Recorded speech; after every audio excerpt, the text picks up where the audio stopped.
It is August 216 BC. The Apulian plain stretches flat and featureless beneath the summer sun. Hannibal stands at the center of his army, watching. The Romans, 86,000 strong, the greatest army the Republic has ever assembled, press forward in their disciplined legions. They believe numbers will decide the day. They believe their overwhelming force will crush the African invader.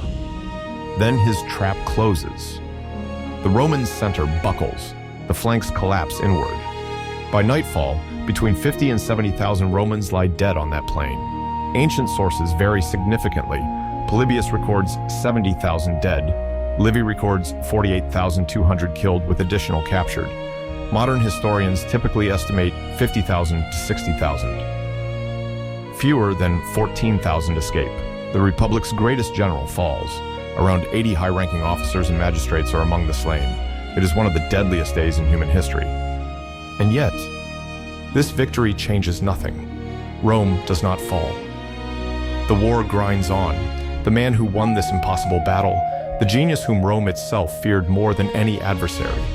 He is slowly, deliberately starved of reinforcements by his own government, betrayed not by enemies, but by Carthage, his own nation. This is the story of how brilliance alone cannot defeat a committed republic with bottomless reserves. And how the greatest general who ever lived learned that sometimes your true enemy wears the same colors you do.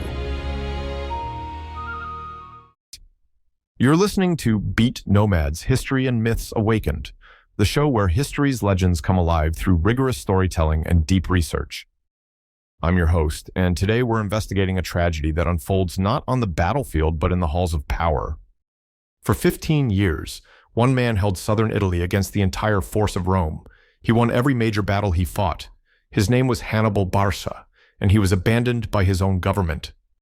This episode answers a central question. How did Rome's greatest military threat become the victim of bureaucratic jealousy and political cowardice? What does Hannibal's lonely struggle tell us about the limits of individual genius when it collides with institutional betrayal? By the end of this investigation, you'll understand not just how Hannibal lost the Second Punic War, but why his own side made sure he would lose it. Let's begin.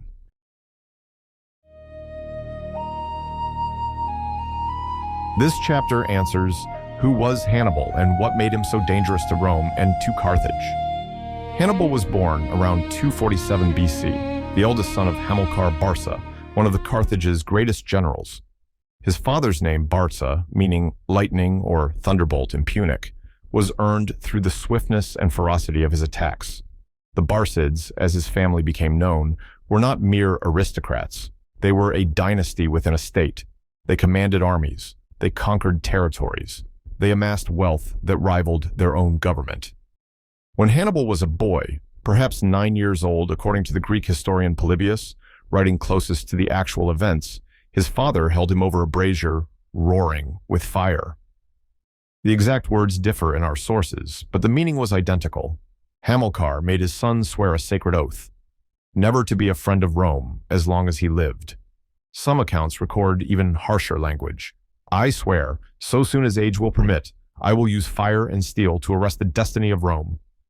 This was not fatherly advice. This was a blood oath, a curse, a political inheritance, handed down through flame and fear. We know this moment primarily through the accounts of Polybius and Livy, the Greek historian and the Roman chronicler, who together preserved almost everything we know about Hannibal. Neither would have invented such a scene. It fit too perfectly with what came next. It explained why a young man would attempt the impossible. When Hamilcar died in 228 BC, his eldest son was still in his late teens. Hannibal's brother-in-law, Hasdrubal the Fair, who had married into the Barcid family, took command of Carthage's Spanish forces. Hannibal served beneath him as an officer, learning tactics, learning logistics, learning patience. 7 years passed. Then, in 221 BC, Hasdrubal was assassinated by a Celtic slave seeking vengeance for his slain master. Hannibal, now 26 years old, was proclaimed commander-in-chief by the army and confirmed by Carthage's government. The Roman historian Livy, writing 2 centuries later, described the moment. No sooner had he arrived, the old soldiers fancied they saw Hamilcar in his youth given back to them. the same bright look, the same fire in his eye, the same trick of countenance and features. That recognition mattered. The Barcids commanded loyalty, not because they served Carthage, but because soldiers believed in them. They were a brand. They were power personified. From 221 to 219 BC, Hannibal consolidated Carthage's Iberian holdings. He won his first major battlefield victory at the river Tagus, where a coalition of Spanish tribes attacked his army as it returned laden with spoils. He crushed them. Then, in 219 BC, he laid siege to Saguntum, a city approximately 100 miles south of the river Ebro, well within the sphere of Carthaginian influence, but claimed by Rome as an ally. The siege lasted 8 months. When the city finally fell, Hannibal sent the spoils back to Carthage: gold, armor, captives. A shrewd political move. According to Livy, only one powerful voice spoke against him in the Carthaginian Senate: Hanno II the Great.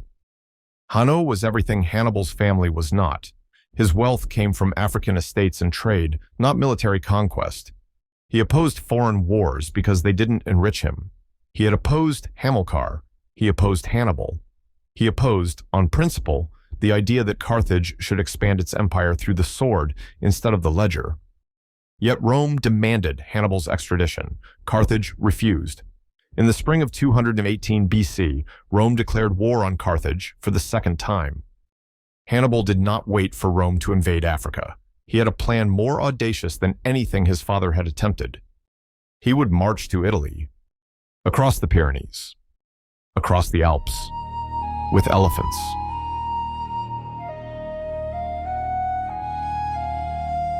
This chapter answers, how did Hannibal actually reach Italy, and why did his own government fail to prepare for his success?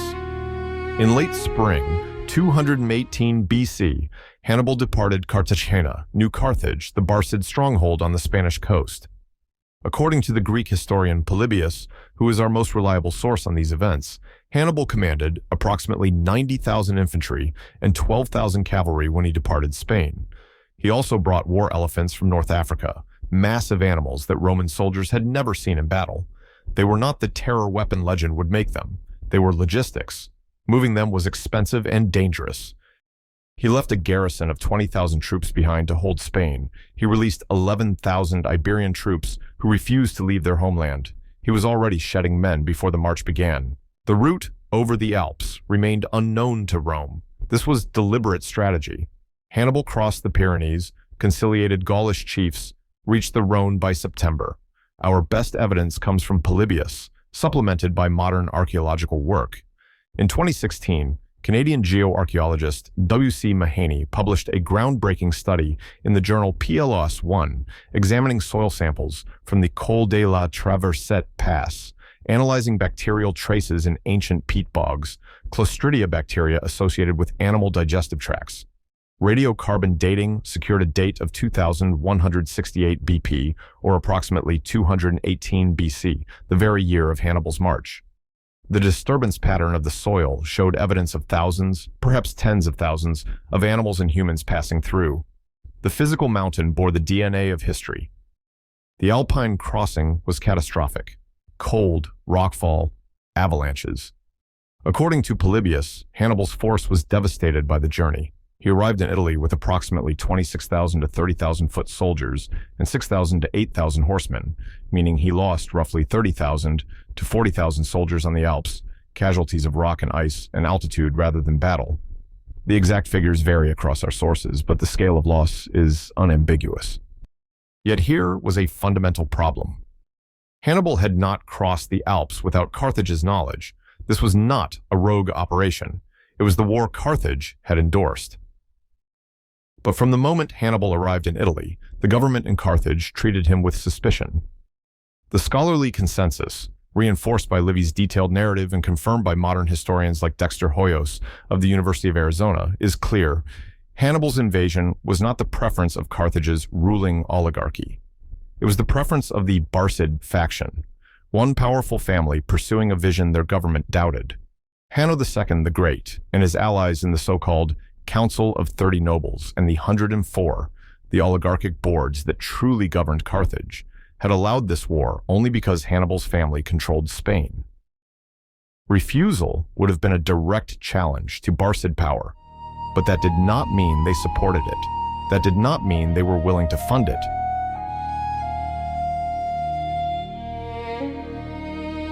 This chapter answers, if Hannibal was so brilliant, why couldn't he finish Rome?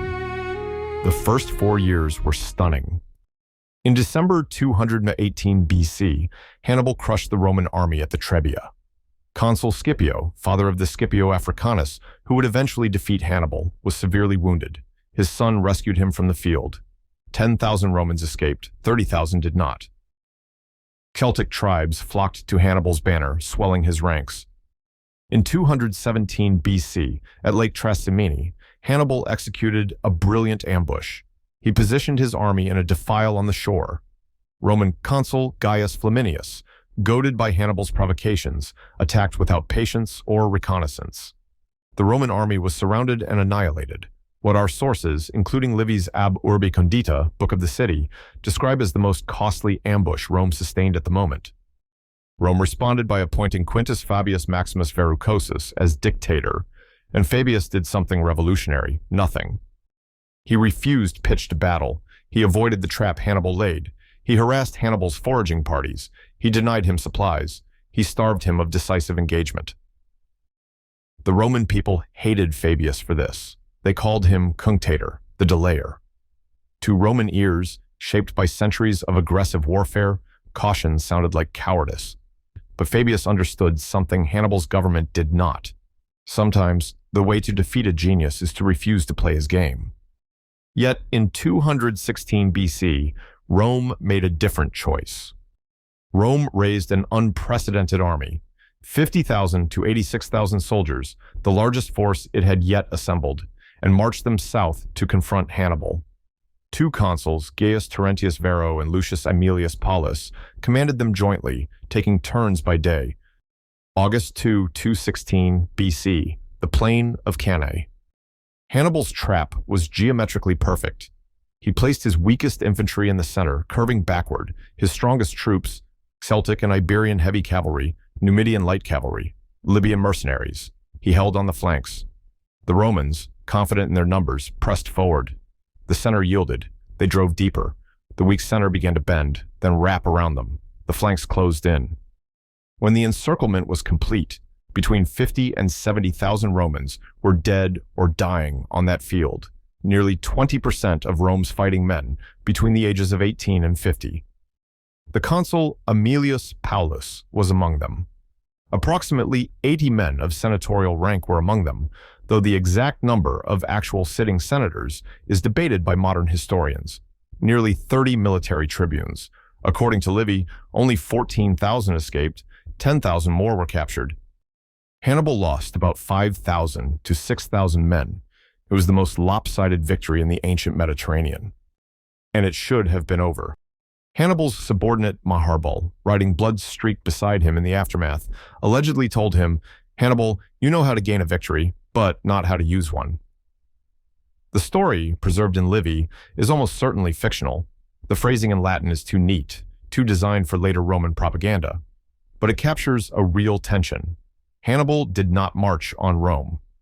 Why not? The answer lies not in Hannibal's mind, but in Carthage's ledgers.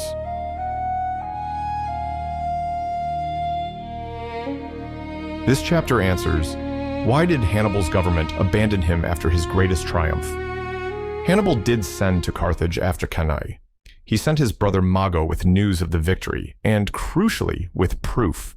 According to contemporary accounts preserved by Livy, Mago carried 3 pecks of gold rings stripped from the fingers of dead Romans.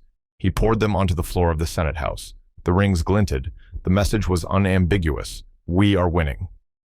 The Carthaginian Senate promised reinforcements, money, supplies. An initial force of 4,000 Numidian horsemen and 40 war elephants arrived in 215 BC. But then came the diversion and the delays. Crucial reinforcements destined for Hannibal were rerouted or held back in Spain. This was the work of Hanno II the Great. Our sources, including the historians Polybius, Livy, and modern scholars like Dexter Hoyos, agree on his role. Hanno led the anti-war faction that controlled the 104. He and his political allies believed that Spain, with its silver mines, was Carthage's real asset. Military adventurism in Italy, they believed, served only the Barcids and enriched no one else. More than that, many members of Carthage's aristocracy feared Hannibal's success. If Hannibal conquered Rome, if he shattered Roman power in Italy and returned to Carthage at the head of a victorious army numbering in the tens of thousands, what would stop him from demanding to be made king? What would stop the Barcids from displacing the oligarchs entirely? This fear, documented in the work of modern historian Dexter Hoyos and implicit throughout Livy's narrative, was not paranoia, it was political realism. The Barcids had already ruled Spain like a private kingdom. They collected taxes, minted coins, commanded unconditional loyalty. If Hannibal conquered Rome, the Mediterranean would be his. So the Senate of Carthage made a choice, not openly, not explicitly, but through inaction, through diversion, through bureaucratic delay, they chose to limit Hannibal's victory. Polybius, the Greek historian writing closest to the actual events and whose account is generally considered more reliable than Livy's, records a bitter complaint from Hannibal. He told associates that the jealousy of rivals in the Senate and their sabotage of his war effort was costing him victory. Livy, centuries later, embellished this into a dramatic speech, but the fact beneath the rhetoric was real. Hannibal could not march on Rome without siege equipment. Roman fortifications were formidable. Without battering rams, catapults, and sappers, equipment that had to be manufactured, shipped by sea, and protected from Rome's vastly superior navy, Hannibal could ravage Italian countryside, but not take the city itself. Who would supply that equipment? Carthage, and Carthage would not. The stalemate began. Fabius's strategy, now adopted by Rome permanently, ground on. Hannibal won victories at the Silurus in 212 BC, at the First Battle of Herdonia in 212 BC, at numerous smaller engagements. He took cities. Capua, Rome's second largest city, defected to him, but his army shrank, his supplies dwindled, his allies grew unreliable. The years accumulated. Hannibal remained in southern Italy, undefeated in the field but slowly, steadily losing the war of attrition. Then, in 207 BC, came the final blow. His brother Hasdrubal, who had been holding Spain and who had finally managed to slip across the Alps with an army of his own, hoping to link up with Hannibal and change the course of the war, was intercepted by a Roman army at the river Metaurus. Hasdrubal was defeated and killed. According to our sources, his head was cut off and hurled into Hannibal's camp as a message. When Hannibal learned of his brother's death, something broke in him. He retired to Calabria, maintaining a holding pattern. The year was 207 BC. He would remain in Italy for 4 more years, fighting, surviving, but knowing now that victory had become impossible. The investigation thus far has revealed a pattern. Hannibal the general was nearly perfect. Hannibal the tactician was without peer, but Hannibal the subordinate, Hannibal the man dependent on his government's support, was vulnerable in ways his brilliance could never remedy. A new question emerges.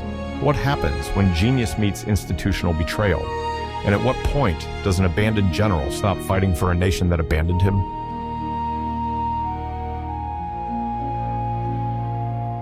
This chapter answers, did Hannibal ever receive a fair chance to prove his strategy could work? In 203 BC, after 15 years in Italy, Hannibal was recalled to Carthage. Scipio Africanus, Scipio the son, now grown and blooded in command, had invaded North Africa and was threatening Carthage itself.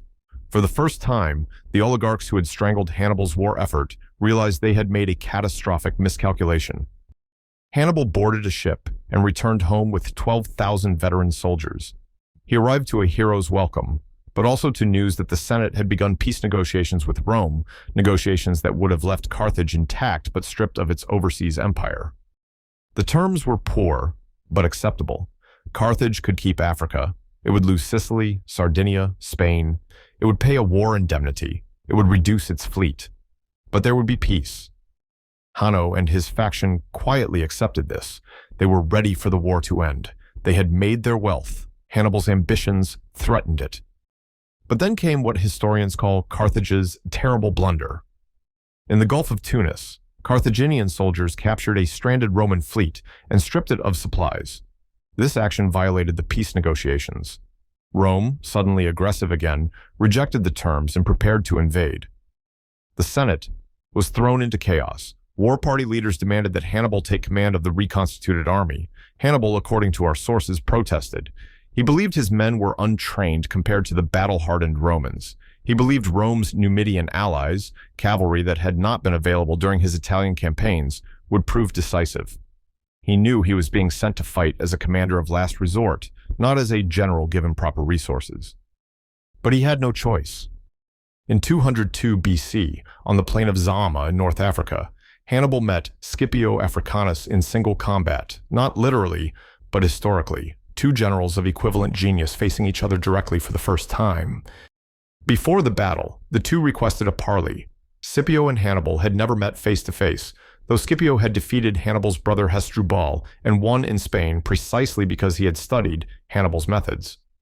According to Appian, another ancient historian, they met in the field between the armies. Hannibal reportedly offered terms similar to the failed peace treaty. Scipio rejected them, saying Rome could no longer trust Carthage's word. The battle raged for hours. Hannibal deployed his 80 remaining war elephants. Scipio's cavalry was superior. They had trained together, unlike the Carthaginian cavalry, which Hannibal had been forced to slaughter on the sea voyage because there was no room to transport horses.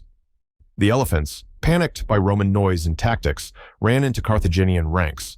Hannibal's army crumbled. The losses were staggering. Roughly 20,000 Carthaginian dead or permanently wounded, plus many thousands captured. Roman casualties were roughly 2,500. For the first time in his career, Hannibal had been decisively defeated.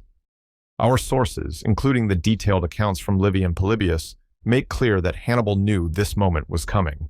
He had warned the Senate. He had asked for resources they had refused to give. He had been sent to fight a desperate battle after his government had spent 15 years refusing to give him the resources he needed to win earlier, easier battles.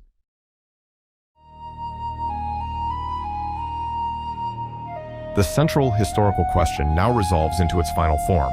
Was Hannibal defeated by Rome, or was he defeated by Carthage? The answer is complex, and the complexity is what matters. Hannibal was without question a military genius, arguably the greatest tactician the ancient world produced. No Roman general defeated him in fair battle during his Italian campaigns. But military genius, as he learned across 15 years, cannot overcome institutional betrayal combined with an enemy's superior resources.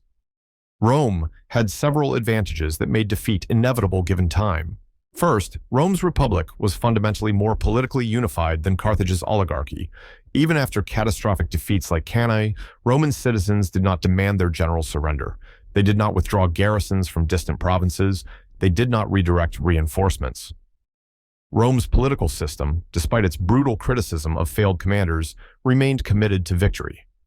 Second, Rome controlled interior lines. This meant Rome could move troops within Italy faster than Carthage could reinforce from outside. This is why Hannibal's brother, Hasdrubal's relief attempt failed, not because he was incompetent, but because Rome's interior position and naval superiority allowed them to intercept him. Third, and most crucially, Rome had manpower reserves Carthage could not match. Carthage was a commercial power primarily. It relied on mercenaries, on allied troops, on tribute. Rome was a society militarized at its core. Every male citizen was a potential soldier. Carthage simply could not match Rome's ability to lose armies and raise new ones. But these structural advantages would have taken decades to express themselves against an opponent as skilled as Hannibal if Carthage had committed to supporting him. Here is what modern historians like Dexter Hoyos of the University of Arizona and Serge Lancel, author of the comprehensive biography Hannibal, emphasize: Hannibal did not need to conquer Rome. He needed to hold Italy long enough for Carthage to negotiate from a position of strength. The original war aim, as Hoyos documents, was not the destruction of Rome, but the recovery of territories lost in the First Punic War and recognition of Carthaginian authority in Spain. Hannibal achieved the conditions for that negotiation by 210 BC. By then, Rome was exhausted. Entire Italian regions had defected to the Carthaginian side. Roman military losses had become enormous. A properly resourced Carthage could have negotiated a favorable peace. But Hanno II the Great, the oligarch who opposed the war in principle, who believed that trade and African territory were more valuable than Mediterranean dominion, who feared the Barcid family more than he feared Rome, deliberately starved Hannibal of reinforcements. According to Livy and Polybius, after the Battle of Cannae, the Senate promised reinforcements but held back or rerouted crucial forces. This was not incompetence, this was policy. The myth we need to correct, one perpetuated by even some modern accounts, is that Hannibal failed because he was too cautious after Cannae, that he didn't know how to use a victory. This narrative, originating in Livy and embellished through the centuries, absolves Carthage of responsibility. The truth is more uncomfortable. Hannibal failed because his own government chose to limit his success, and a careful study of the logistics, the flow of supplies, the diversion of troops, the political record preserved in Livy and other Roman sources makes this clear. Scholar John Lazenby, in his work on the Punic Wars, demonstrates that even Rome's own generals, including Scipio, later acknowledged that Hannibal had nearly defeated Rome. The only thing that saved Rome was that Carthage's oligarchy feared Hannibal's success more than they feared Rome's victory. In 201 BC, the war ended with the Treaty of Zama. Carthage surrendered its overseas empire. It paid a massive indemnity. It was reduced to a second-rate power. Within a century, Rome would destroy Carthage entirely, salting its fields and erasing it from the map. This tragedy, the irreversible decline of Carthage, following its victory over Hannibal, was set in motion not by military defeat, but by political betrayal.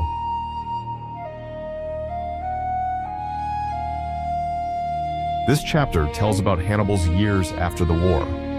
After the war, Hannibal attempted to rebuild his nation as a statesman. He was elected suffete, the chief magistrate of Carthage, in approximately 196 BC.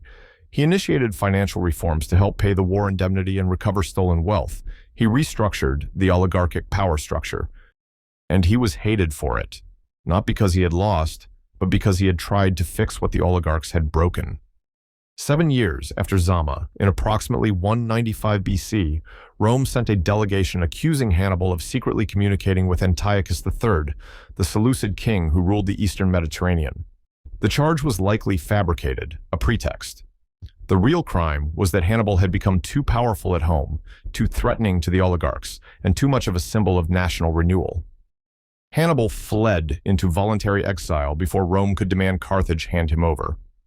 He spent his remaining years wandering the eastern Mediterranean, in Tyre and Antioch in the court of Antiochus, and later moving further east. According to historical accounts preserved by Cicero, when the philosopher Phormio gave a lecture to Antiochus's court on the duties of a general, Hannibal was asked for his opinion. He replied, and here we have this account from ancient sources. I have seen during my life many old fools, but this one beats them all. It was the response of a man who had learned that books and philosophy mean nothing compared to the real world, and that the real world often rewards cowardice and punishes genius. Between 183 and 181 BC, the exact year is debated, but ancient sources place it around 182 BC. Hannibal died in the kingdom of Bithynia. Roman forces were closing in. Rather than be captured, he took poison. According to legend preserved in Pausanias, he left a final letter. Let us relieve the Romans from the anxiety they have so long experienced, since they think it tries their patience too much to wait for an old man's death. There is a prophecy recorded by Appian, a Roman historian writing centuries later, Libyan earth shall cover Hannibal's remains. The prophecy suggested he would die in Libya. Instead, he died at Libisa, a coastal town in Bithynia on the Sea of Marmara. A play on words, a prophecy fulfilled by ironic accident, or perhaps by design, a final reminder that even in death, Hannibal could not escape the shadow of betrayal.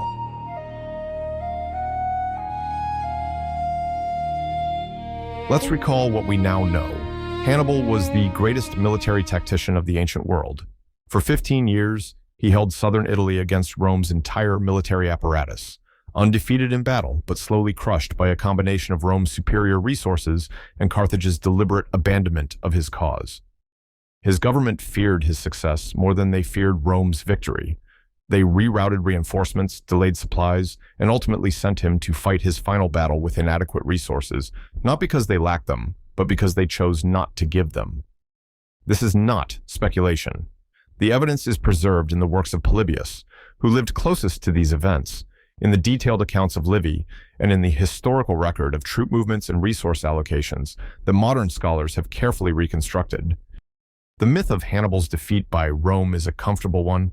It preserves Roman dignity, but the deeper truth that Hannibal was defeated by his own nation is far more instructive for how we understand power, politics, and the vulnerability of individual genius when it threatens institutional interests.